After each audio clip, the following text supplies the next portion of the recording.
Monsoon दाखल होताच डांग जिल्ह्यातील गिरीकंदरा बहरलाय। त्यानंतर शनिवार रविवारी सुट्ट्यांमुळे या ठिकाणी गर्दी असते। चौक बाजार, उधना, सुरत येथील प्रवाशांची बाप्पा सीताराम ट्रॅव्हल्सची लक्झरी बस GJ05 BT 9393 ही रविवारी सापुतारा येथे गेलेल्या प्रवाशांची सापुतारा मालेगाम राष्ट्रीय महामार्गावरून जात होती। सायंकाळी 6च्या सुमारास वळण घेत असताना लक्झरी बसच्या चालकाचं स्टेअरिंगवरील नियंत्रण सुटलं आणि संरक्षण भिंतीला बस धडकून दरीत कोसळली।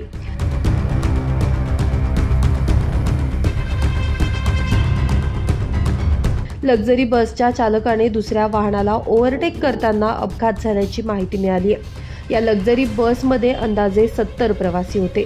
अपघात होताच सापुताराकडे आलेल्या इतर पर्यटकांनी वाहनं थांबवून मदतीसाठी धाव घेतली। ही घटना समजताच सापुताऱ्याचे पोलीस निरीक्षक भोया कर्मचाऱ्यांसह घटनास्थळी दाखल झाले। दरम्यान बचाव कार्य सुरू झालं। 108चे पथकही घटनास्थळी पोहोचले। जखमींना शामगव्हाण CHC मध्ये हलवण्यात आले। या घटनेत 2 मुलांचा मृत्यू झालाय। या प्रकरणी सापुतारा पोलिसांनी अपघाताचा गुन्हा दाखल करून पुढील कारवाईला सुरुवात केली आहे। दरम्यान या अपघाताचा व्हिडिओ देखील समोर येतोय। एका प्रवाशानं बस घाटातून खाली उतरताना व्हिडिओ बनवत असताना या अपघाताचं चित्रण मोबाईल कॅमेऱ्यात कैद झालंय।